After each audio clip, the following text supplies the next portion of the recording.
That evening, I walked out of the hospital room, leaving my whole life behind. My wife was dying, and I had held her hand until the drips came to a stop. I didn't know how to go on. But as I stepped into the hallway, hunched and broken, I heard my son's voice. He was behind me, speaking to the nurse. His words were cold, confident, and held neither fear nor grief. He thought I had already left.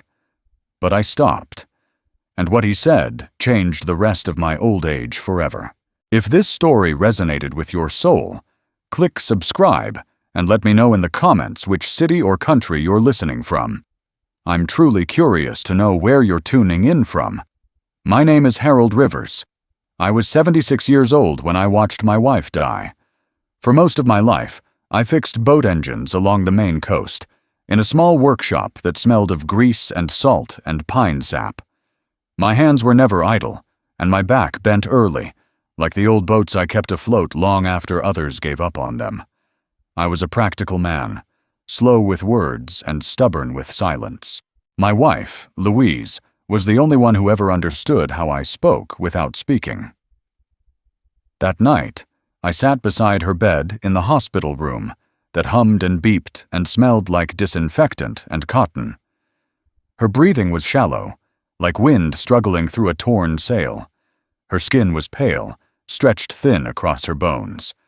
I held her hand in mine, and it felt so small. I traced the ridges of her knuckles with my thumb, the way I used to check wood grain for hidden rot. I couldn't find the words to say goodbye, so I just sat there, my coat unzipped, my cap on my lap, watching her chest rise and fall. The room was lit by one dim lamp above her bed. Shadows played across the ceiling. I counted her breaths in rhythm with the machine that monitored her heart. I had fixed hundreds of machines in my time, but this one I couldn't control. It betrayed me every time it slowed, and every time it found strength again, it gave me false hope. The nurses came and went like ghosts. They moved gently, professionally, as if death was just a protocol. One of them adjusted her IV and whispered something I didn't catch. I nodded anyway. I didn't want to speak. My voice felt like it belonged to someone else. I hadn't used it since the morning. Louise had opened her eyes for a moment around sunrise, looked at me, and smiled. It wasn't a strong smile. It was a memory of a smile, one she'd worn many times over the years, especially when I tracked mud through the kitchen or forgot to bring in the wash. It said, "I know you. I forgive you. I love you." That was the last time she looked at me. The rest of the day, her eyes stayed closed. She didn't respond when I told her the seagulls were loud outside the window, or when I mentioned that I'd called our grandson. I told her the tide was high and the sun was warm, even though I hadn't stepped outside.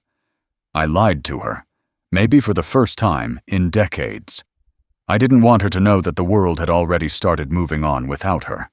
In my head, I kept hearing the sound of waves hitting the dock, not from outside, but from inside me. It was an echo, a rhythm I had lived with for years. The sea was a part of me. So was she. And now, both were slipping away. When the doctor came in that evening, he stood quietly for a while, looking at the monitors. He didn't say much, just a few facts, some medical language, and a look that told me this would be our last night. I nodded. There was no panic in me, just a slow unraveling. I felt like an old rope left in the sun too long. As the minutes passed, her breath grew fainter. I pressed her hand to my lips. I didn't cry. I hadn't cried since my father's funeral when I was 17, but something inside me felt like it had cracked, not shattered, just cracked, like the hull of a boat that took on water without sinking. I whispered her name once, not loud, not for her to hear, really, just to feel it in my mouth one more time. I remembered the way she said my name when she was tired, low, stretched out, soft at the end. I remembered how she used to wait on the porch for me when I came home late from the shop, arms folded, half smiling. The machines began to slow, One by one, their rhythm changed. The heart monitor drew longer lines between each beep. I didn't call for anyone. I didn't want strangers to come in and mark the time of death. I just wanted the moment to stay between us. When the last sound faded, I sat still for a long time. Her hand had grown colder. Her mouth was slightly open. Her wedding ring looked too big for her finger now. I reached over and brushed a lock of gray hair from her forehead. She had never liked her hair messy, even when we were camping in the back of the truck 30 years ago. The nurse eventually returned and touched my shoulder. I nodded, stood up slowly, and placed her hand gently on her chest. She looked small in that bed, like a paper boat drifting out into the bay. I backed away, watching her face for the last time. There was peace there, and something else too. Something I couldn't name, like the smell of home after a storm. I walked out of the room without looking back. My knees felt heavy, and my hands had lost their purpose. My whole body felt foreign, like I had borrowed it for too long, and it was time to return it. The hallway was quiet. The lights above hummed. The tiles reflected a distorted version of me, shorter, older, emptier. As I reached the corner of the corridor, I slowed. There was a sound behind me, a voice, familiar and sharp, carried softly in a conversation I wasn't meant to hear. My son. His tone was light, steady, rehearsed. He was talking to the nurse.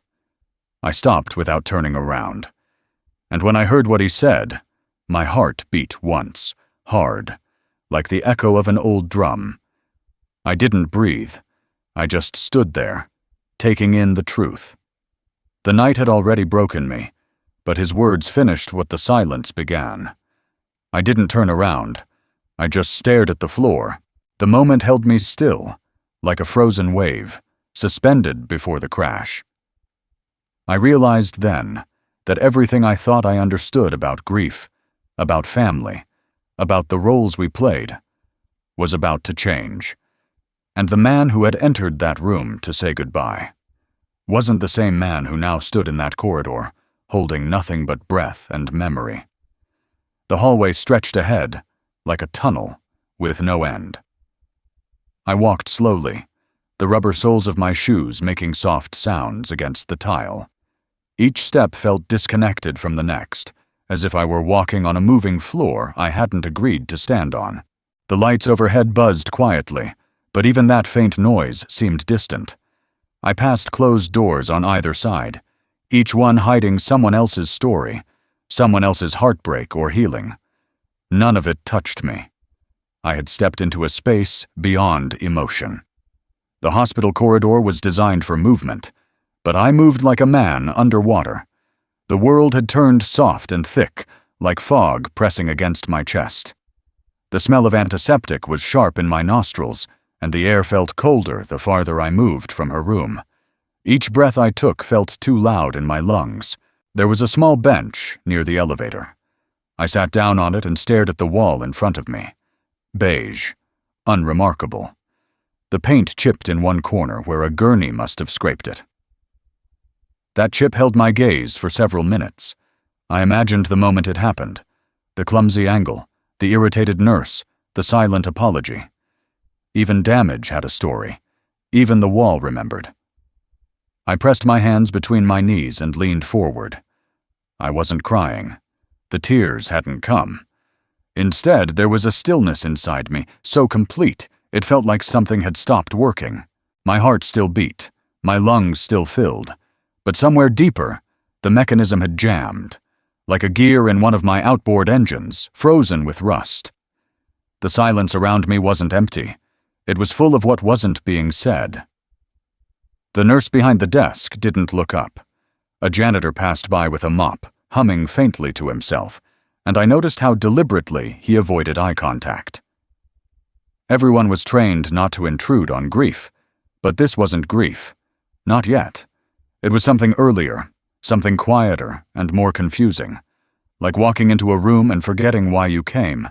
My hand drifted to my coat pocket, searching for something. I didn't know what. I found a folded napkin, a receipt, an old fishing license. I held the license for a moment.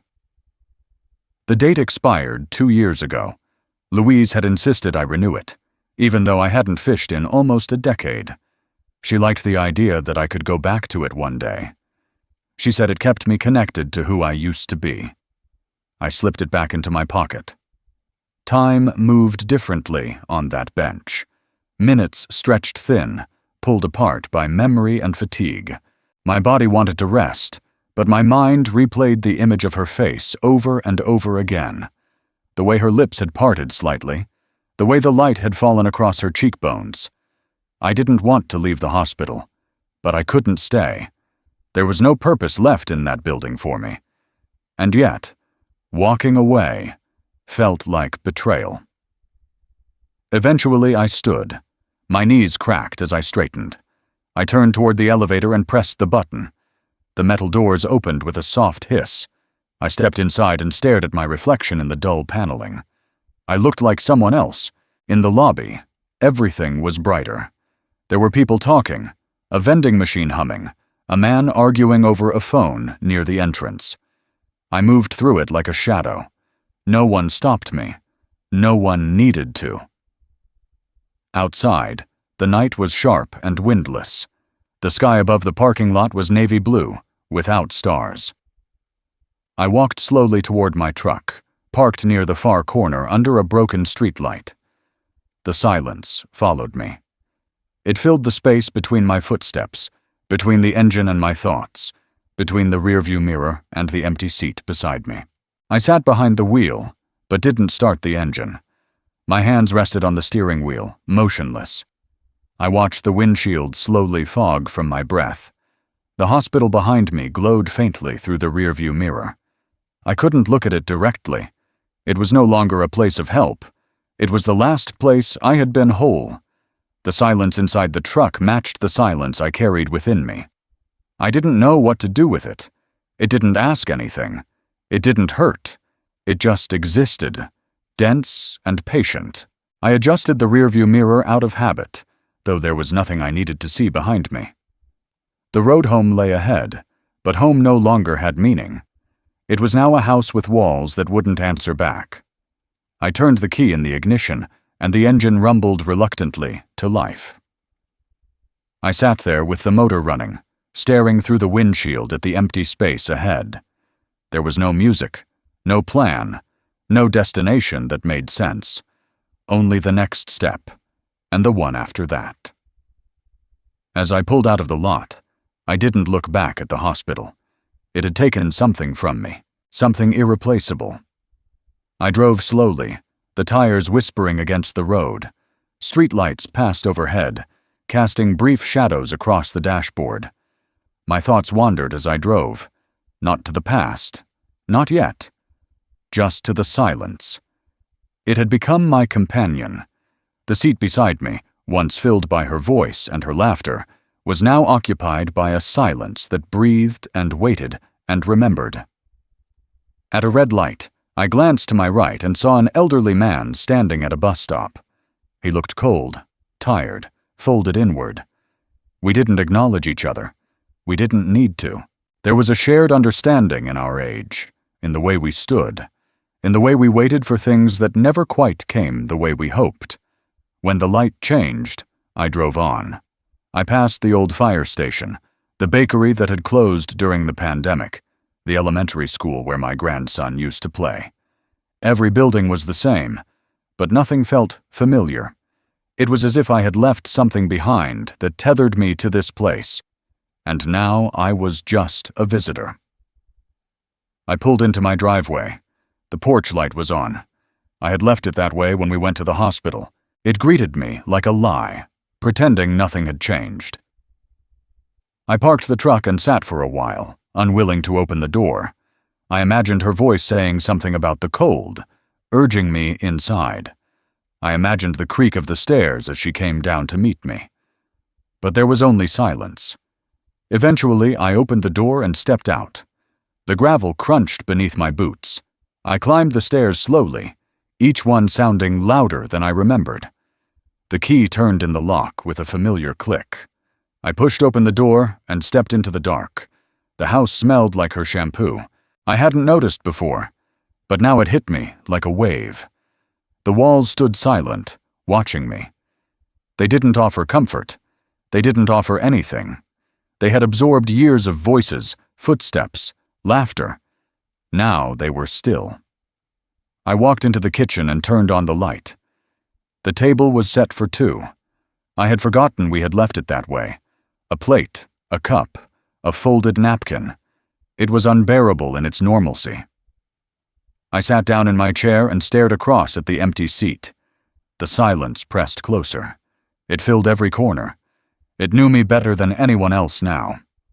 It didn't ask for answers. It didn't offer hope. It just stayed. And so did I. The morning after, the light came in slowly through the kitchen window, brushing over the old countertops and the faded linoleum, like it wasn't sure if it still belonged there. I sat at the table with my hands wrapped around a cup of black coffee that had long gone cold. I hadn't slept. I hadn't tried. The bed felt too wide. The sheets still held the shape of her body, and I couldn't bring myself to disturb that final imprint. So I stayed in the kitchen, watching the hours crawl by with nothing but the hum of the refrigerator and the occasional groan of the house settling around me. The silence was different now. It wasn't sacred. It wasn't peaceful. It was watchful, like something waiting for me to crack. Every drawer I opened, every cabinet door I touched, carried a memory. The coffee mugs with chipped rims, the teaspoon bent just slightly at the neck, the jar of strawberry jam she never got around to opening. Her handwriting on the grocery list still magneted to the fridge. All of it stood as evidence that she had been here, and all of it mocked me because she wasn't anymore. The front door opened without warning. I didn't flinch. I didn't turn around. I just sat there and listened to the slow, familiar creak of footsteps coming down the hall. My son's voice followed, casual and rehearsed, the same tone he used when talking to real estate clients or neighbors he didn't care about. He said something about checking in on me, making sure I was eating, that sort of thing. He laid a paper bag on the counter and said it was soup. I didn't move. He moved through the house like he already knew its rhythm better than I did. He walked into the living room, paused, maybe expecting something to greet him. Her voice, a smell, a habit. But there was only the echo of his own presence. He came back to the kitchen and stood across from me. I could feel his eyes on me, searching for signs. Signs of weakness, signs of readiness, signs of surrender. Then he laid something on the table, a manila folder. He slid it toward me like a quiet challenge. I didn't look at it at first. I stared at my coffee and waited. He said something about arrangements, about legal matters, about practicalities. I heard the words, but they passed through me like wind through an empty shed. He mentioned the house, the accounts, the future. His tone never shifted. No mourning, no tremble, just plans. I reached out and touched the edge of the folder. It was thick, heavy. I opened it slowly, half out of instinct, half because I wanted to feel something solid in my hands. Inside were papers, printed, notarized, neatly clipped, titles, authorizations, proposals, power of attorney. He had filled them out already. All they needed were my initials, my signature, my consent. His voice hovered over me, still calm, still explaining. It was all to make things easier, he said. For me. For everyone. I didn't speak. I traced the corner of one page with my finger, feeling the roughness of the paper, the slight indentation of a signature line. My name was typed neatly at the top of the page. It looked foreign to me, like the name of someone who had already left the world and was now being processed. He mentioned an account, one he had opened in my name. He said it was to keep things organized, said he'd already moved some of the funds there to get started. He called it a transition. That word sat in my chest like a stone. A transition, like changing light bulbs or repainting a room. He was transitioning me out of my own life, step by step, with folders and bank accounts and soft reassurances. I nodded slowly and closed the folder. He seemed pleased. He took that as agreement. He said something about meeting with someone next week. He'd handle it. He always handled things, didn't he? I heard his footsteps retreat down the hallway. The door clicked shut behind him. I stared at the folder for a long time. It sat on the table like a bribe wrapped in civility. A promise of peace in exchange for my silence. A check, not written in dollars, but in control. If I signed, I would make his life easier. I would step aside. I would disappear without a scene. The coffee had turned bitter on my tongue. I stood and walked to the sink. I poured it out slowly, watching the dark stream swirl down the drain. My hands shook, not from age, but from something else.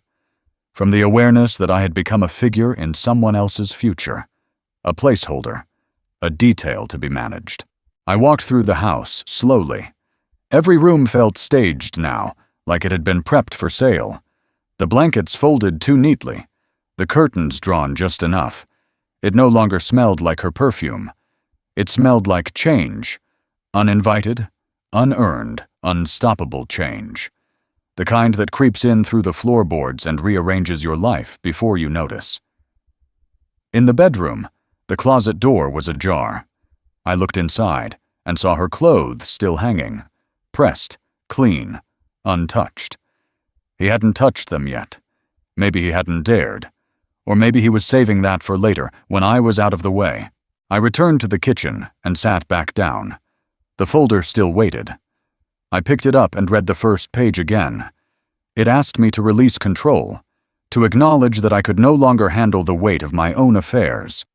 It asked me to surrender quietly, for the sake of convenience, for the illusion of love. I didn't sign. I closed the folder and placed it neatly on the edge of the table. That night, I didn't sleep again. I sat in the living room, surrounded by shadows that used to be furniture. I listened to the walls, to the way they held the echoes of her footsteps. I knew then that silence had a price, and I had been paying it for years without knowing. But this check, this attempt to finalize my erasure, this was different. This was deliberate. And I wasn't sure yet what I would do, but I knew what I wouldn't do. I wouldn't disappear quietly. I returned to the house in the early afternoon, though I had never truly left.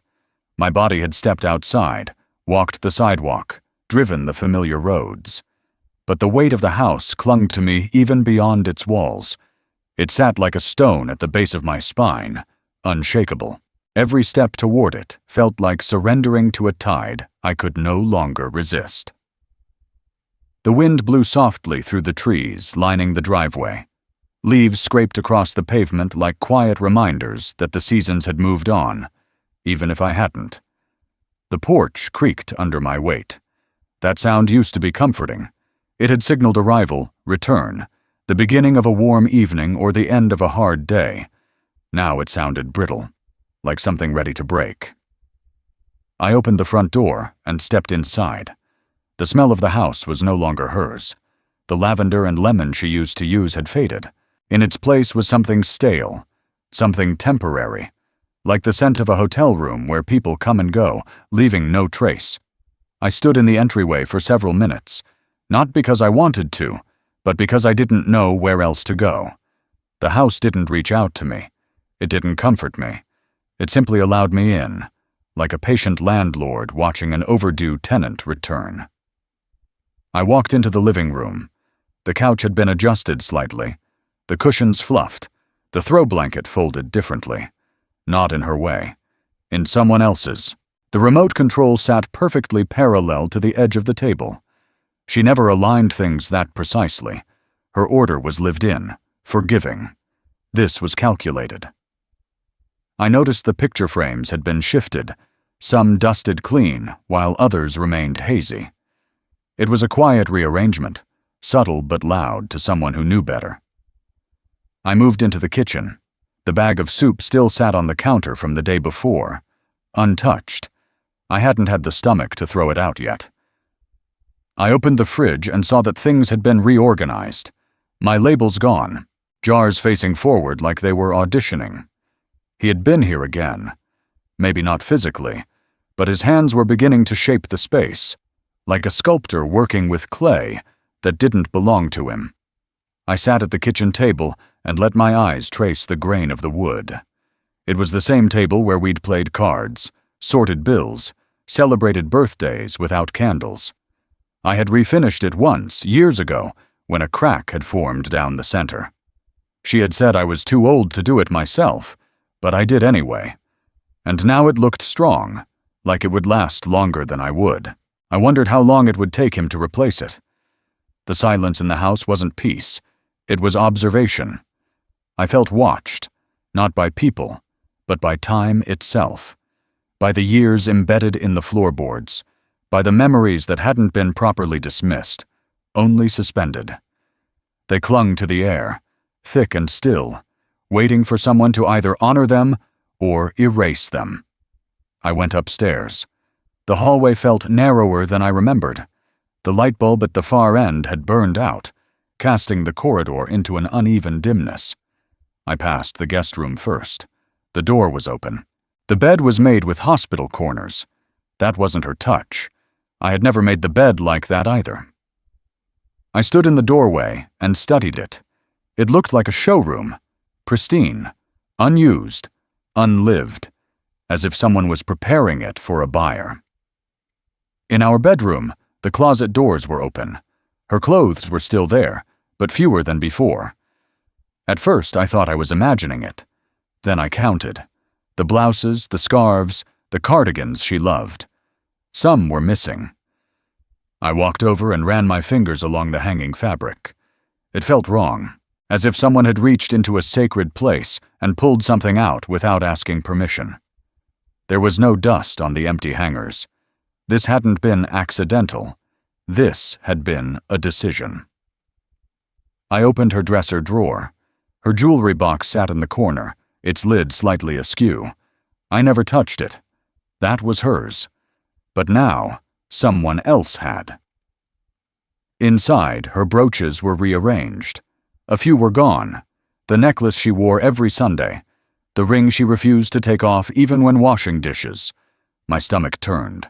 I closed the box slowly and sat down on the edge of the bed. The room spun gently around me. Not fast enough to be dizziness, just enough to remind me that the world was no longer still. I leaned forward and rested my elbows on my knees. The silence pressed in again, denser than ever. It wasn't grief.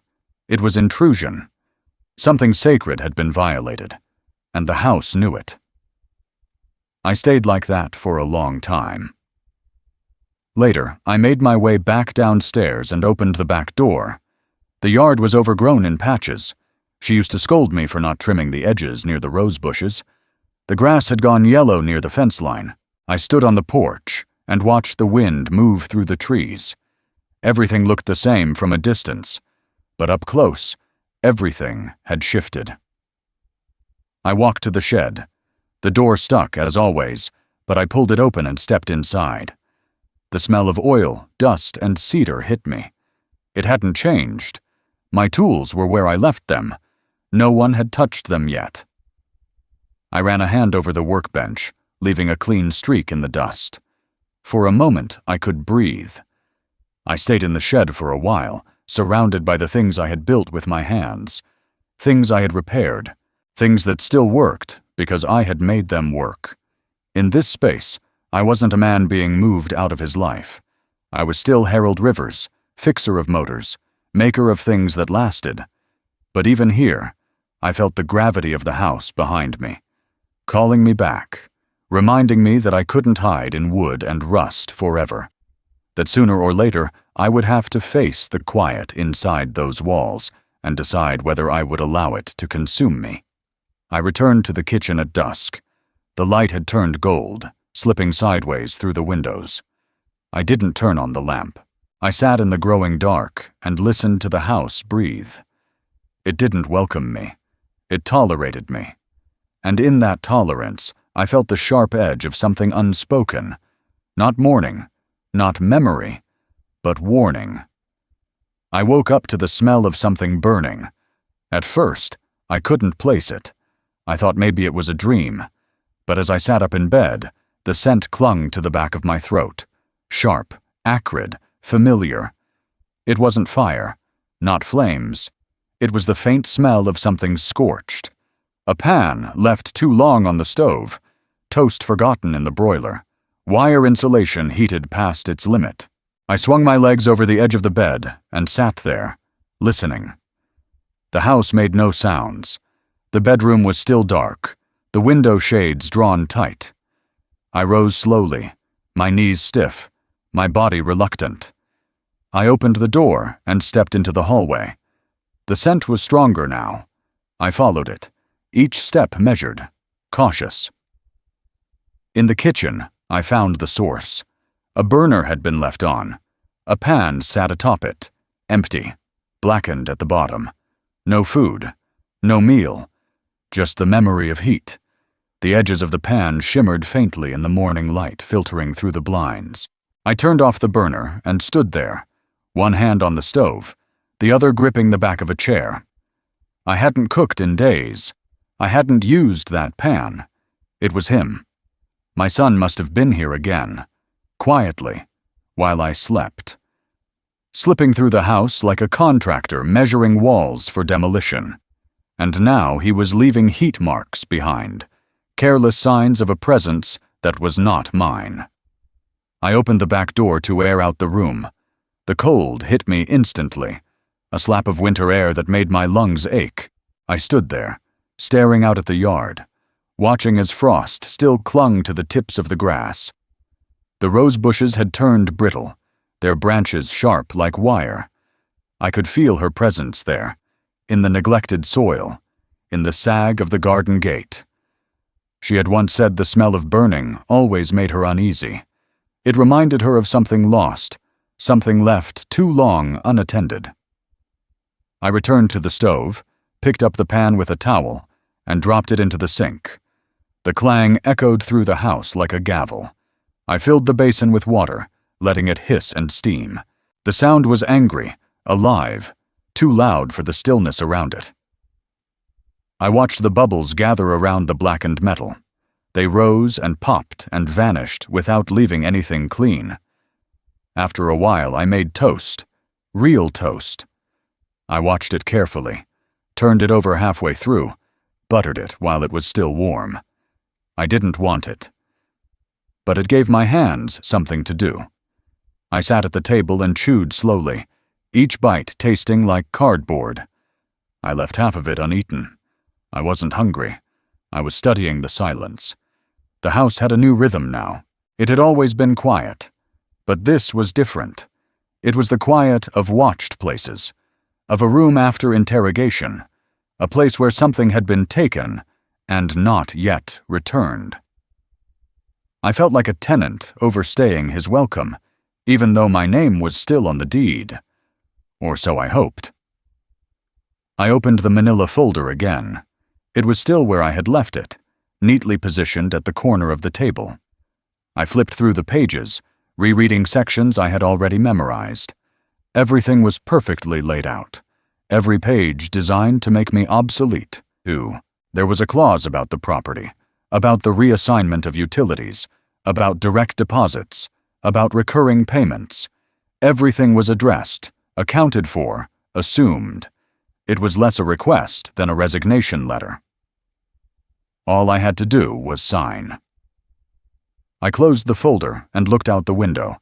The sun was rising higher, its light catching on the layer of ash smeared faintly across the stovetop. I hadn't noticed it before. The soot from the overheated pan had left a residue, a fingerprint of fire. I wiped it with a cloth. It smeared, but didn't disappear. Later that morning, he arrived. I heard the car door slam, the confident steps up the porch, the sound of the key turning in the lock. He had a key now. He'd made himself a part of this place with metal and silence. I didn't greet him. I didn't stand. He came into the kitchen, saw the pan in the sink, the window open, the smoke still faint in the air. He said nothing. He just opened the fridge, pulled out a bottle of orange juice, and drank straight from it. He talked about errands, about how the utilities were getting expensive, about the importance of simplifying things. He spoke without pause, like someone reading from a brochure. I listened with the patience of an old tree being measured for removal. He looked at the folder. He tapped it twice with the back of his hand. He smiled, said he could get it filed within the week. I looked at him for the first time that day. He didn't see me. He saw a signature. After he left, the house exhaled again. Not relief, not regret, just another shift in pressure. I sat in the living room, watching dust motes dance in the thin sunlight. My eyes drifted to the corner where her chair used to be. Gone now. Moved. Stored. Disappeared. I hadn't asked. I hadn't been told. It was just no longer there. The smell of burning lingered long after the pan had cooled. It seeped into the curtains, into the fabric of the chairs, into my clothes. It clung to my skin, as if the house itself had absorbed the heat and decided to keep it. I thought about fire, about how it starts quiet and small, often invisible at first, a slow heat beneath the surface. You don't see the damage until the structure buckles. That evening, I found myself standing in the hallway outside the bedroom. My hand rested on the frame of the door. I didn't enter. I just stood there, staring into the half-dark room, waiting for something to return. A sound, a scent, a shape. But all that came was the smell of smoke. I turned away and walked back downstairs. I left the lights off. I moved through the dark like a man learning his house for the first time. The wood creaked beneath my feet. The walls breathed. I sat at the table again, the folder in front of me, my name printed at the top. I reached for a pen, but I didn't uncap it. Instead, I let my hand rest beside it. Flat. Steady. And I waited. I spent most of the next day sitting in the den, the one room in the house that still seemed untouched. It wasn't a place Louise had favored. Not really. She always said it felt too cold, too far from the kitchen and the garden. But that morning, the isolation was what I needed. The walls were wood-paneled, lined with the kind of dusty shelves you forget you built. I had kept old manuals there, boxes of fishing tackle, and folders full of appliance warranties that were long expired. The air was dry, still carrying the faint scent of varnish and old magazines. I had stopped pretending to follow a routine. I no longer opened the blinds. I no longer bothered with breakfast unless my stomach ached. The chair in the corner had grown familiar under my weight. I spent hours there, unmoving, like a figure in a museum installation titled "Man Left Behind." I didn't feel sadness. I felt something heavier, something like the weight of paused time pressing on my shoulders.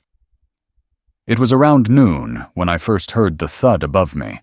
Not loud, not alarming, just a dull sound, like someone had dropped a heavy book on the floor upstairs. I sat up straighter, my heart pausing before catching up. I waited. Silence followed. I told myself it was nothing. Houses made noises. Old wood swelled and shifted. Pipes contracted. But this was different. This had intention. It came from above, directly above me. From the hallway outside the bedroom. I stood slowly, my joints stiff and reluctant. I walked out of the den and looked up the staircase. Everything was quiet again. Too quiet. The kind of quiet that invited suspicion. I climbed the stairs, hand on the railing, eyes watching the hallway ahead like it might shift if I blinked. The bedroom door was open, just as I had left it. Nothing seemed out of place. But as I walked past the closet, I noticed something that didn't belong. A shoe. Not hers. Not mine. A man's loafer, partially hidden beneath the edge of a blanket chest. I bent down, picked it up, studied the sole. Worn. Modern. Expensive. Definitely not mine. I stood motionless, gripping the shoe in one hand.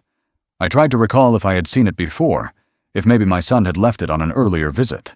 But it wasn't his size, and he never wore this kind of shoe. He was a sneakers and blazer type. This was something else, a different presence. I searched the room carefully. The drawers had been opened and shut again, not quite flush. The jewelry box was slightly rotated. The scent in the room was faintly unfamiliar. Cologne, maybe. Something manufactured and slick. My skin prickled. I opened the linen closet and found a towel missing. Only one. A clean folded towel, now absent. It made no sense, and yet it made too much sense.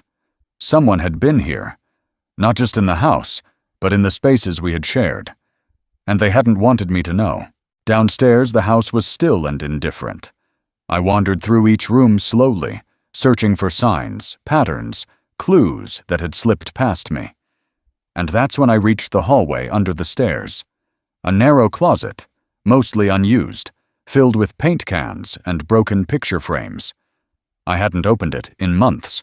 I turned the knob and pulled the door open. The scent hit me immediately. Cigarette smoke, faint, stale, clinging to the air like breath that refused to leave. Louise and I had never smoked. My son didn't either, at least not that I knew. But someone had stood in that cramped space and smoked recently.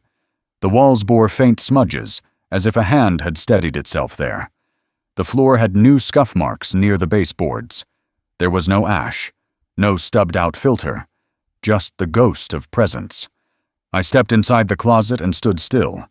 The darkness closed around me like a shell. There was no light in there, just the thin line coming from the door left ajar. The silence was louder in that small space. My breathing echoed slightly. I ran my hand along the wall and touched something smooth, a piece of paper taped at eye level. I stepped back into the hallway and brought the paper into the light. It was a utility estimate, a heating bill. The address was mine. The name on the account was not. It belonged to a woman I didn't know. The bill was dated 2 weeks ago. I sat down on the stairs, the paper trembling in my hands. Not from fear, from something worse. The realization that the house wasn't just being invaded. It was being restructured, rewritten, paper by paper, drawer by drawer, scent by scent. Someone was moving in while I was still there. I returned to the kitchen and pulled out the folder again.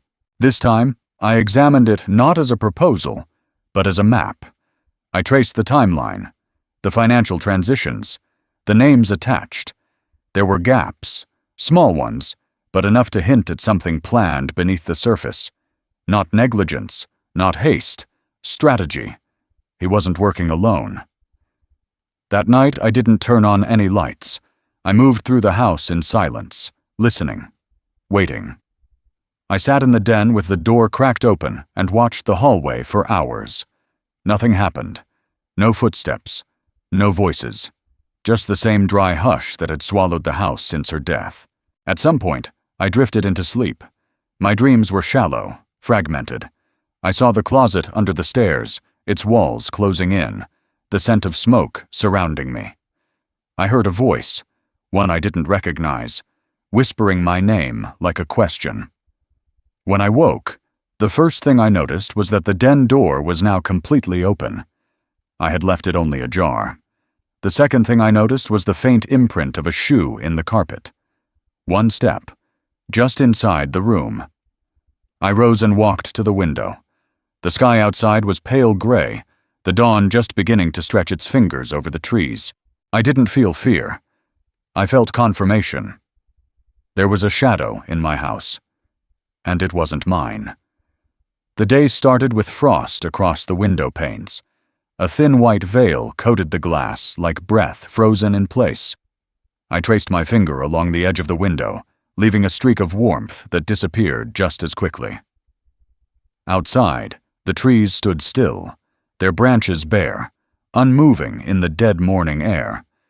Everything looked frozen, but I knew that beneath the surface, things were shifting. I hadn't turned the heat on yet, not because I was trying to save money, but because warmth felt undeserved. The house didn't need comfort. Neither did I. The cold helped me think. It slowed my movements, kept me in the present. It reminded me that nothing, not even time, could be trusted when it moved too fast. I made tea instead of coffee. It felt less like habit and more like a decision. The kettle shrieked louder than usual. I poured the water into a chipped ceramic mug Louise had bought at a church fundraiser decades ago. Her favorite.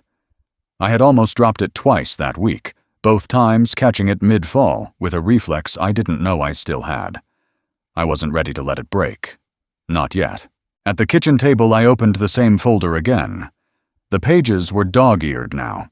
I had read them too many times. The print was beginning to blur from the oil of my fingertips.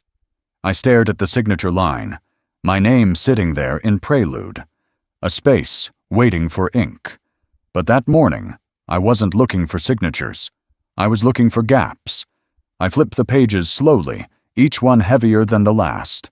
The financials were clean, too clean. Consolidated statements, streamlined assets, reassigned accounts. I knew how this was done. I had helped friends settle estates before. But this wasn't that. This was a transaction disguised as a gesture of care. Something made me pause on the third document from the bottom. A transfer authorization for the life insurance policy. I had seen it before, but now my eyes caught something I had missed. A handwritten note on the back. Faint, almost indiscernible, probably from when Louise and I had met with the attorney years ago. I held the paper to the light. There it was, a short sentence in her handwriting, written in pencil, fading at the edges. For Harold, if he's still here. Beneath it, a date. 1 year ago, to the day. It knocked the breath out of me. I sat back and stared at the note. She had written it when she was still lucid, before the worst of the illness took her memory and her voice. It was her way of saying something without saying it. A message not meant for courts or banks, but for me. It wasn't a legal clause. It was an anchor. I turned the page over again, held it close. That handwriting, small, sharp, certain. I had seen it 1,000 times on grocery lists and birthday cards, in the margins of cookbooks, and inside the covers of borrowed novels. But here, it felt like a voice in the dark, reminding me that I wasn't imagining what was happening. I returned the page to the folder and left it open on the table. The tea had gone cold. I didn't touch it. My hands trembled slightly, not from age, but from clarity, the kind that doesn't bring peace, only direction.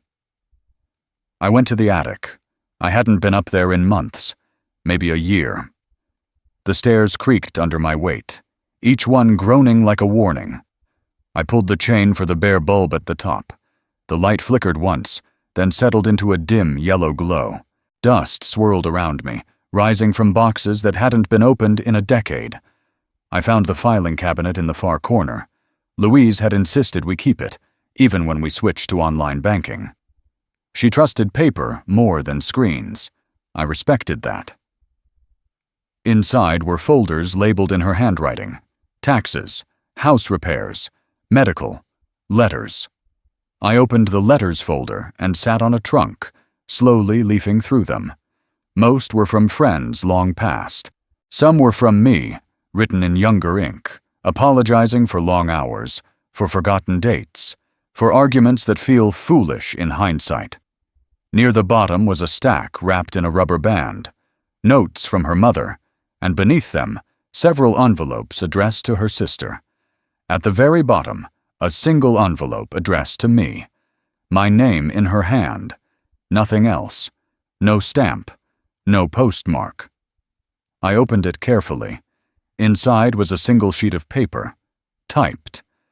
She must have written it when her hands had already started to fail. The sentences were simple, direct.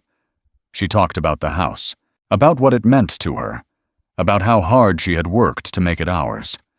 She warned me, in her own way, that not everyone shared the same memory of its meaning, that some would see it as property, not place. She urged me to protect it, not with anger, but with patience, not with bitterness, but with boundaries. She ended the letter with a line I hadn't read in years. "Don't let grief make you silent, Harold. Speak in the ways that count." I folded the letter and put it in my shirt pocket.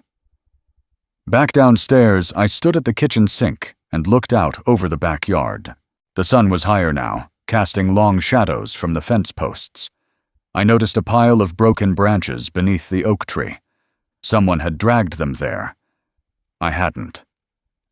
I returned to the hallway closet under the stairs. The air still held the faint odor of cigarette smoke. This time, I brought a flashlight. I scanned the baseboards and the corners. Nothing obvious, but something caught my eye. A torn piece of a document tucked behind a can of paint thinner. I pulled it out and studied it. It was a printout of a real estate brochure, a listing for a house that looked suspiciously like mine, just rendered in artificial staging. No photos of me, no trace of Louise, just generic furniture and generic sunlight pouring through untouched windows. I flipped the paper over. In the upper corner, in faint pencil, was a date. Next month, circled twice. The tea on the table had grown cold again. The folder remained open. The signature line stared back at me. But now I knew. The ink they wanted wasn't just for the house. It was for my silence. And now I had a date, a deadline, and a decision. That morning, the world outside was blanketed in snow. Thick even, untouched. It had fallen overnight, covering the streets, the roofs, the sidewalks in white silence. From the kitchen window, the yard looked like a clean slate, soft and blinding in the pale light. No tire tracks, no footprints, no wind to carve lines into the surface. Just stillness. I stood at the window longer than usual. My hands rested on the edge of the sink, my knuckles pale against the metal. The glass was cold to the touch. I remembered winters like this from years ago, when Louise would wake early to heat water for Coco, when we'd shovel the driveway together, laughing at how useless we were with the heavy snow. Back then, the snow felt playful. Now, it looked sterile, sealed, as if the house itself had been buried in something final. I put on my boots and coat without thinking. I didn't know where I was going, only that I needed to move. The door groaned on its hinges as I stepped out. The cold slapped against my face and filled my lungs. The snow squeaked underfoot with each step. I paused at the edge of the porch, looked back.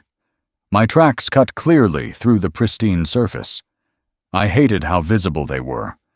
I walked to the shed first. I hadn't opened it since I found the footprint in the den. The padlock was stiff, but opened with effort. Inside, the air was dry and full of wood dust. Everything was just as I'd left it. Tools hanging on their nails, fishing gear stacked in the corner, a cracked thermos I hadn't used since the last trip to the lake. I didn't come to retrieve anything. I just needed to be near something that hadn't shifted, something that didn't lie. I sat on the stool by the workbench. My breath came out in clouds, curling against the stale air. On the bench was an old photograph. I didn't remember leaving it there.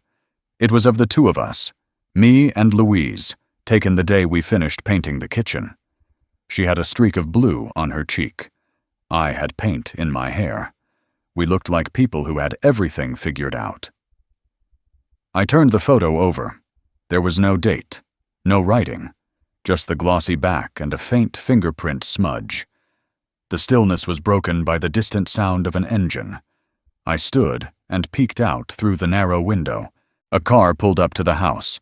Black, late model, unfamiliar. I waited. The engine idled for a moment before the driver stepped out. A woman, young, well-dressed, holding a tablet and a clipboard.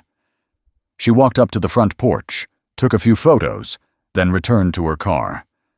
She didn't knock. She didn't look around. Just documentation. I didn't move. I stayed in the shed until she drove off. When I returned to the house, I noticed something had changed.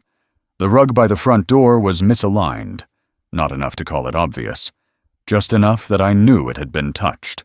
The folder was no longer on the table. It was in the drawer, where I had never put it. I opened it and found everything as it had been, except now the signature line had a post-it next to it. A note written in tight handwriting. Let me know if you need help signing. T. The pen was left on top of the folder. I took it and threw it across the room. I walked into the bedroom. Her closet had fewer things again. A coat missing. The jewelry box still there, but the top tray gone. I pulled it from the shelf, looked underneath. The note she had written to me, the one I had hidden there, was also gone. I sat on the bed and listened. The house creaked, but not from the cold. It creaked like it was adjusting to new weight. I looked at the ceiling and tried to remember when this had stopped being my home and started becoming something else. A set piece, a prize, a transition. Outside, the snow still lay untouched. No prints from the woman. No marks on the driveway. Like she had been a dream. A phantom sent to remind me that I was no longer invisible, but also no longer necessary. I made tea again, sat in the same chair, stared at the front door. I imagined her standing there, Louise, her arms crossed, her eyes sharp, her mouth set in that line she used when she knew something long before I did. I imagined her saying nothing, just watching. Later, I found myself back at the attic stairs. I climbed slowly, my breath loud in the narrow passage. At the top, the air was thinner, colder. I moved to the filing cabinet and opened the bottom drawer. There was one file I hadn't opened yet, one she had marked with a blue ribbon. Personal. Inside were letters, not to her, not from her, but between others. I read names I didn't recognize, conversations about property, inheritance, care options. One name kept appearing, Tanya, the same initial on the post-it. I realized then that she had known. Months before, her mind had begun to go. She had seen the preparation for my removal. One letter ended with a phrase that stuck with me. He'll never notice. Not until it's all done. I closed the folder. Back downstairs, the sun had begun to set. The snow glowed pink in the fading light. Still no footprints, as if no one had ever come or gone. I went to the den and sat down. This time, I took the folder and placed it on the floor beside me. I turned off the lamp, sat in the dark. There were no voices, no knocks, just the steady hum of a house waiting for a decision. Outside, the snow covered everything, even me. I woke before the sun, long before the world outside had remembered how to move. The air in the house felt different that morning. Not colder, not warmer, just shifted, like someone had opened a door I hadn't noticed before and let something else in. I lay there in bed for a long while, staring at the ceiling, counting the small imperfections in the paint, the way Louise used to when she couldn't sleep. I could almost hear her breath beside me, steady and close. But it was just memory, echoing inside my chest like a quiet draft. The wind had changed. I could feel it through the window pane before I even opened the curtain. It pressed against the glass, low and determined, the kind of wind that didn't scream, but whispered its intentions with patience. It had rained lightly during the night. Now the world was wet, shining, and scattered with fallen twigs. The snow was gone, melted into patches of slush and dark soil. The clean sheet had been torn away. I moved slowly through the house, barefoot on the cold floorboards, listening for sounds I wouldn't have noticed before. Each step carried more weight than it used to, not because I was weaker, but because the house no longer shared the load. It no longer felt like it carried me. I was carrying it, its silence, its history, its betrayal. In the kitchen, the folder was back on the table. I hadn't put it there. The pen beside it was new, sleek, capped in gold. The note had changed. It was no longer a suggestion. It was a statement. For your peace of mind. I didn't touch it. Instead, I opened the back door and stepped outside into the yard. The grass squished beneath my boots. The trees shifted in the wind, their bare arms gesturing like they were trying to tell me something they had been holding on to all season. The birdbath was cracked from the freeze, leaning slightly to the left. Louise had loved that thing. She used to whistle to the sparrows, pretending they answered. I walked to the fence and stared at the neighboring houses. Most were still asleep, curtains drawn, lights off. A single porch light across the street blinked on and off, as if struggling to commit to wakefulness. I looked down at my hands. They were trembling slightly. The wind had picked up. It was pressing harder now, as if urging me to move, to do something, to stop standing still. When I came back inside, I called the bank. I asked for information, specific, sharp, quiet. The woman on the phone sounded too cheerful for the hour, but she gave me what I needed. Transfers had been initiated. My name was still on the account, but permissions had shifted. Access had been shared. I thanked her and hung up before my voice betrayed me. I returned to the den. The folder was still there. I opened it again, slowly this time, carefully. I looked at the dates. They had been updated. Signatures I hadn't given. Authorizations I hadn't known existed. There were initials next to mine, not forged, just assumed. The wind rattled a shutter upstairs. I made a list that day. A real one, not just in my head. I took a legal pad from the drawer, the one with the old receipts, and started writing. Not things to fix or buy, just facts. The date Louise had passed. The day the new key had appeared on the hook. The first time I noticed the furniture rearranged.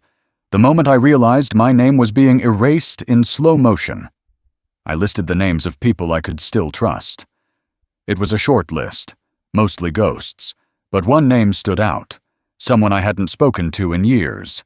James Walcott, a retired attorney, old fishing buddy. We hadn't spoken since the cancer took his wife, but he owed me a favor, one I'd never called in. That afternoon, I called him. The line rang 5 times before he answered. His voice was gravel, tired but solid. I said my name. There was silence, then a slow, quiet recognition. I didn't explain much. I didn't need to. He listened. That was his talent, listening between words. He told me to bring everything. Originals, copies, notes. Told me to come tomorrow. No questions. No judgments. When I hung up, I felt something loosen in my chest. Not relief. Not yet. But readiness. The rest of the day, I moved deliberately. I collected every document, every note Louise had written, every letter, every photo with a date. I placed them in a brown folder, not the one on the kitchen table, but my own. My copy. My history. The wind howled again near sundown. The trees bent low. Clouds gathered over the yard. The light turned yellow and strange. Storm coming. I sat on the porch with a blanket over my lap and watched the sky curl into itself. I thought about the woman in the car, the clipboard, the way she didn't knock. I thought about the missing clothes, the fading scent of Louise's shampoo, the steady shrinking of my space. They had mistaken my quiet for weakness, mistaken my slowness for surrender. But the wind was shifting now, and with it, so was I. That night, I locked every door, not out of fear, out of certainty. I packed the brown folder in my old fishing bag, set it by the front door. Before going to bed, I stood in the hallway and looked at the photo of me and Louise from the beach trip, the one in the frame she picked out at the thrift store. I whispered something only the walls could hear. The wind carried it away. The sky was the color of metal when I pulled out of the driveway. A flat gray that stretched in every direction, refusing to offer even the promise of light. The roads were wet from the night's rain, and the tires hummed a low song against the asphalt. I hadn't driven that early in years. The town was barely awake, just trucks delivering supplies to shuttered stores and a jogger or two moving through puddles with the silence of ghosts. The brown folder sat beside me on the passenger seat. I had packed it like you pack a suitcase for war, deliberately, nervously, and with the knowledge that you've probably forgotten something important. But it was thick. It held everything I had left that mattered on paper. The letter from Louise, the bank statements, the hidden authorizations, the note in her handwriting, the timeline I had drawn up, page by page. I had sorted the truth into neat layers, and now I was carrying it across town like a box of matches. James Walcott's house hadn't changed. Still the same sagging porch, the same rusted mailbox hanging by a screw. His wife's garden, now wild and overgrown, stretched around the side, like it refused to forget her. I parked on the street. He was already waiting for me at the door, wearing an old sweater and slippers, like we were just there to play cards. He didn't shake my hand. He opened the door and let me in. His office was warm and cluttered. Books, files, photographs. He gestured to a chair, and I sat without a word. The only sound was the hum of a heater by the window and the crackling of logs in the fireplace. I placed the folder on the table between us and opened it. He didn't rush. He flipped through each page with careful fingers, eyes narrowing, lips tightening slightly with every new document. Every time he reached a handwritten note or a misdated form, he paused, as if listening for something beneath the ink. After a while, he leaned back in his chair and let out a long breath through his nose. Then he asked me to start from the beginning. I spoke slowly. The facts, the timeline, what I had seen, what had gone missing, what had appeared without explanation. I didn't embellish. I didn't offer opinions. I simply laid down the map, one broken step at a time. His face stayed unreadable. Occasionally, he jotted something down on a yellow pad. Once, he asked me to repeat a date. Once, he tilted his head, as if trying to hear the voice of someone long gone. When I finished, he didn't speak for a long time. He leaned forward, picked up a pen, and underlined something in one of the legal documents. He tapped it once with his finger, then twice. I watched the pen dance, a slow metronome of certainty. He said what I already knew, that it wasn't just about the house, that they were preparing to remove me, politely, legally, and permanently. With permission granted by my silence. He explained that the timing was careful, the language sanitized, the trail just clean enough to avoid suspicion. But Louise's letter, the post-it, the draft transfers, they told a story louder than the documents ever could. He asked if I wanted to fight. I said no. I didn't want to fight. I wanted to flip the table. So we spent the next 2 hours building a storm out of paper. He drafted a new will. We revoked previous authorizations. We filed formal objections to financial transfers. He composed letters to banks, utilities, and 2 agencies I had never heard of. Every page was marked, signed, stamped. I watched the printer spit out copies like a machine spitting bullets. I signed my name more times in that hour than I had in the last 5 years. With each stroke of the pen, I felt something inside me align, not with anger, but with clarity. I wasn't defending my house. I was reclaiming my name. James made a final copy of the timeline and slipped it into a red envelope. He told me to keep it close, to open it again only if things escalated. I folded it in half and tucked it into the inner pocket of my coat. He walked me to the door, said nothing, just nodded. I understood. Back in the truck, the sky had darkened, not from rain, just from the sheer weight of the clouds. I didn't drive home right away. I parked near the lake instead. It was half frozen, patches of ice catching the wind in jagged sheets. I watched them break and reform, like the surface couldn't decide what shape it wanted to be. I pulled the folder into my lap and looked at it again. The same brown edges, the same faint crease on the corner. But it felt heavier now, not just in weight, but in consequence. I imagined their faces when they discovered what I had undone, what I had reclaimed. Back home, I placed the folder in the drawer where the original had sat. I left the fake one on the table. I wanted it there, waiting, still pretending to be in control. Then I brewed coffee. Strong, black, no sugar. The wind knocked softly at the window. Later I found myself walking through each room of the house, slowly, touching the walls, the doorknobs, the corners where dust gathered, and where light used to fall, just right. I was memorizing the shape of it all, not because I feared losing it, but because I had taken it back. By nightfall, the air was restless again. Papers fluttered near the windowsill, caught in a crosscurrent from an old vent. I watched one lift off the table and spin through the air before landing upside down on the floor. I bent down to pick it up. There on the back, scribbled in a different pen, in handwriting that wasn't mine, was a single phrase. Next Tuesday, final walkthrough. It was written like a note to a realtor, a plan, without my name. I folded the paper. I fed it into the fireplace. The flame rose without hesitation. The house exhaled with me. I left before dawn. No note, no call, no sound. Just me and the old canvas bag, with the red zipper that still carried traces of motor oil in its seams. I packed light. The brown folder, the red envelope from James, one change of clothes, and a flask Louise gave me on our 40th anniversary. I didn't bring photos. I didn't bring heirlooms. Everything I needed was already in my hands. The road out of town was empty, carved clean by the night's rain.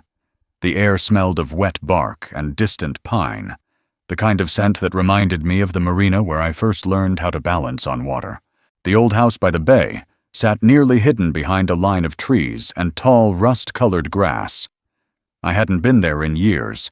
I wasn't sure if the roof still held, but it was mine. Mine in a way that required no folder, no witness, no explanation. Just keys and silence. When I pulled up, the driveway was soft with mud, but the tires held. The path to the door had disappeared beneath a carpet of pine needles. The porch steps groaned under my weight but held, like a tired friend who hadn't given up entirely. I stood at the threshold and looked out over the water. It was calm. Not still. Calm. The kind of calm that doesn't beg for your attention, just offers it if you're willing. Inside, the house was as I left it. Sparse. One table, 2 chairs, a wood stove in the corner, the mattress still wrapped in plastic from the last visit. A layer of dust rested on the windowsills like settled time. I opened the windows one by one and let the wind in. It filled the house slowly, not with noise, but with movement. The air shifted. I felt it in my chest. I set the folder down on the table, the red envelope on top. I didn't open either. I didn't need to. Not yet. Instead, I made a fire in the stove. It took longer than I expected. The wood was damp, the paper reluctant, but eventually the flame caught, and the stove began to breathe. I sat by it with my boots off and my back against the wall. I didn't think. I didn't plan. I just sat. By midday, the fog had rolled in from the water, wrapping the house in a thick, silver-gray curtain. The sound of the lake lapping against the dock was steady, like a heartbeat I didn't know I missed. I walked down to the edge with my hands in my coat pockets, kicking stones into the shallows. One of the old rowboats was still tied there, half sunk, paint peeling. I didn't try to move it. I just looked at it and remembered how Louise used to sit in the bow, legs crossed, sketchbook on her knees, drawing the trees like she could catch the breeze in pencil. There were no messages on my phone. I hadn't turned it on. I spent the afternoon clearing out the cabinets. Mice had nested in one. I swept it out, sealed the holes, lit a candle to burn away the scent of old things. The rhythm of cleaning brought me into the moment. Cloth, bucket, rinse, repeat. It felt right, like apology made physical, like making space for something new, even if I didn't know what. As the sun lowered, the fog began to thin, revealing pieces of the horizon like forgotten notes. I stood at the window and watched the light stretch across the water. There were no neighbors here. No sounds of cars or footsteps or doors closing behind people who thought they owned time. Just the wind and the water and the creak of wood, remembering its shape. That evening, I boiled water on the stove and made instant soup. I ate it slowly, with both hands around the bowl. I thought of the meals Louise used to make. Simple things: roasts, biscuits, black-eyed peas, food with memory inside. I didn't try to recreate it. I wasn't here to rebuild the past, just to be somewhere it could echo without being erased. I sat outside on the steps with a blanket wrapped around my shoulders and the stars overhead, scattered like stray thoughts. No one knew I was here. No one needed to. The house didn't ask questions. It didn't need permission to shelter me. It just did. At some point, I fell asleep in the chair by the stove. The fire burned low, but steady. When I woke, the world was quiet in a way that only happens when you've finally arrived where you're meant to be. I got up, stretched, poured myself a glass of water from the jug, and opened the red envelope. Inside was the copy of the timeline and a single note from James. "Let them knock, but only answer if you want to." I folded it back into the envelope and placed it in the drawer. I walked to the back of the house where the narrow screened porch overlooked the lake. The boards were warped, and one of the screens had torn, letting in the wind. I didn't fix it. I sat in the rocking chair, the one she used to read in, and watched the ripples stretch across the surface of the water. No lights, no voices, no signatures needed. Just the sound of my name still intact inside my own mouth. And a house that waited without demand.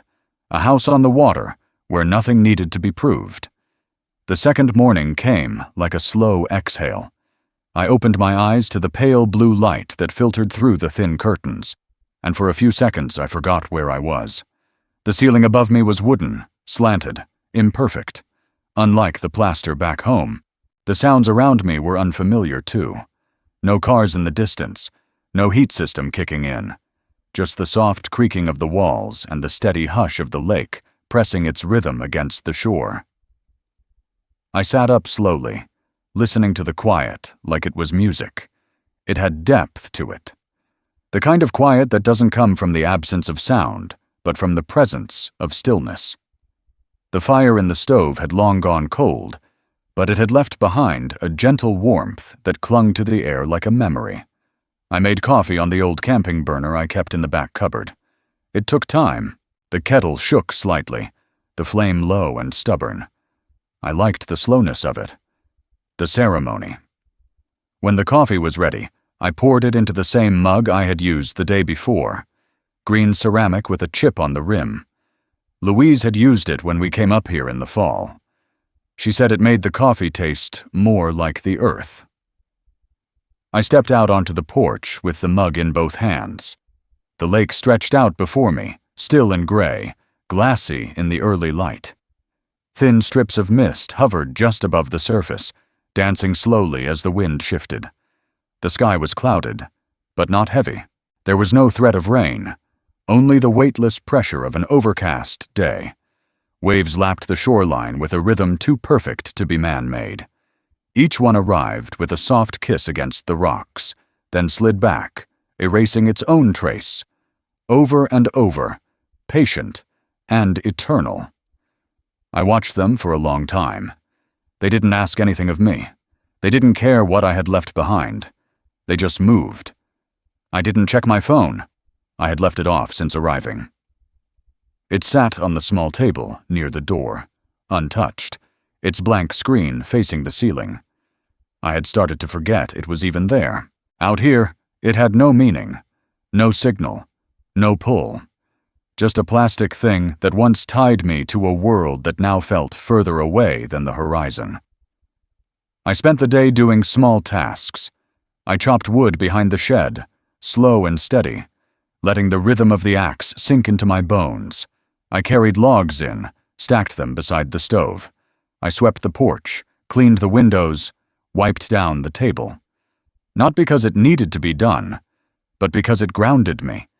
It reminded me that I still had hands, that I still made marks on the world.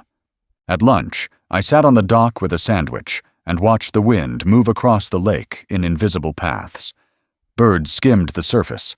Somewhere far off, a loon called once, long and low. The sound curled through the air and disappeared like a thought that couldn't finish itself. I sat there until the sun passed directly overhead, and the sky lightened enough to let blue push through the gray. I walked the perimeter of the house slowly that afternoon, inspecting the siding, the foundation, the windows. The house was tired, but not failing. It had aged in a way that felt earned. Like me, every board had survived something. Every nail held more than just wood together. It held time. Louise had said once that this house would outlive us both. She was right. Later, I sat on the floor with the brown folder open in front of me, not reading, just feeling its weight. I thought about all the versions of myself contained in those pages, the versions others had tried to file, to define, to silence. I let my hand rest on the cover, then closed it gently. I tucked it back into the drawer and left it there. It no longer needed to be on the table. Evening came, quietly. The sky turned amber, and the trees cast long, soft shadows on the lake. I lit the fire again, the crackle of dry wood filling the room with a comfort I hadn't felt in years. The house smelled of pine and smoke. I sat with the lights off, watching the flames reflect on the window glass. The water outside had darkened into ink, its surface now indistinguishable from the sky. I poured a glass of whiskey and sat on the porch steps. The stars emerged one by one, slowly at first, then in clusters. I sipped in silence, letting the warmth of the drink spread through me like a slow, honest truth. I felt small, but not in a way that frightened me. In a way that reminded me the world was wide and would continue with or without my permission. For the first time in a long while, I didn't feel the need to defend anything. The wind was calm. The waves were steady. I whispered her name once into the night air, just to see if the lake would carry it. It didn't echo. It just disappeared. And that was enough. I woke to rain. Not a storm, not a downpour, just a steady whisper across the roof. The kind of rain that doesn't announce itself, that simply appears and takes the shape of everything it touches. I lay in bed listening to it, the sound of it tapping against the glass, the way it softened the house. I could smell it before I even moved, a dampness in the air mixed with cedar and ash and old wood that had soaked through too many winters. I rose without rush, my body slow but willing. The room was dim and blue, the lake outside a sheet of dull steel. The waves were quieter than before, blurred by the falling rain.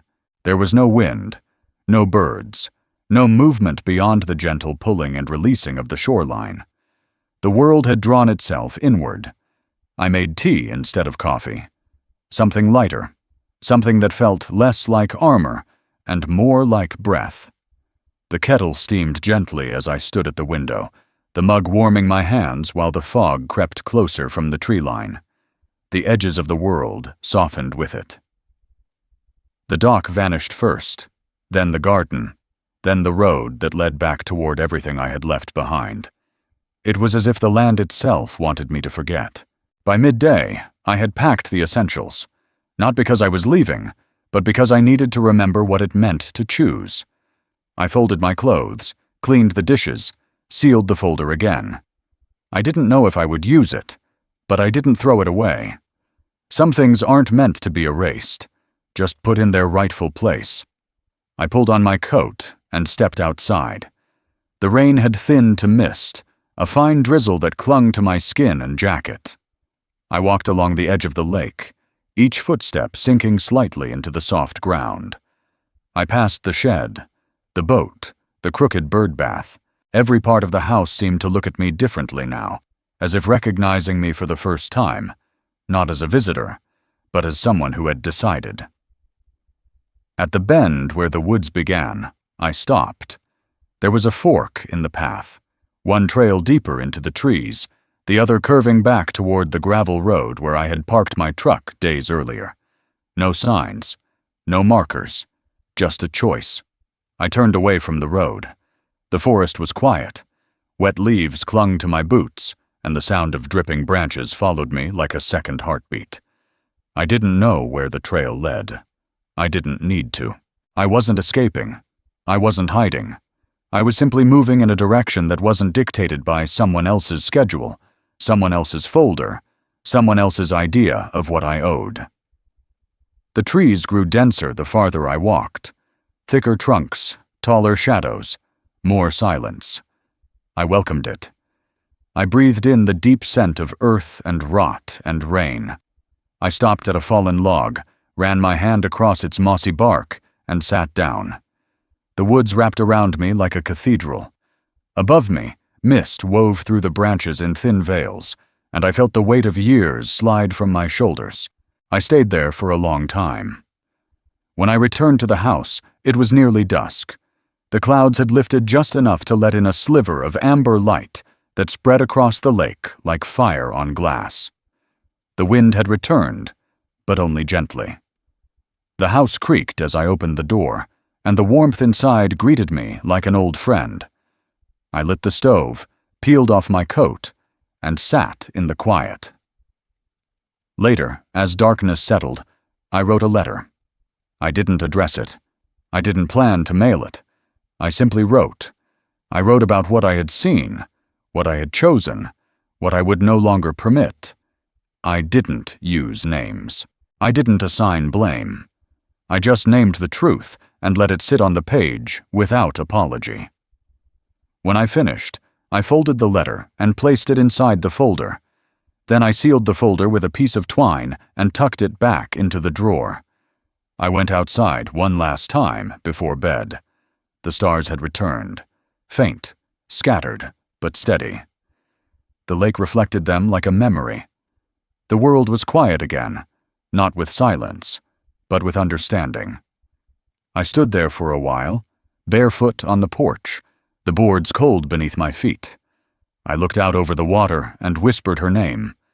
Not from grief, not from longing, but from gratitude. She had known, long before I did. She had written the truth on the back of paper I almost threw away, and now the wind had shifted. There was no need for goodbye, just a turn, unannounced, but chosen.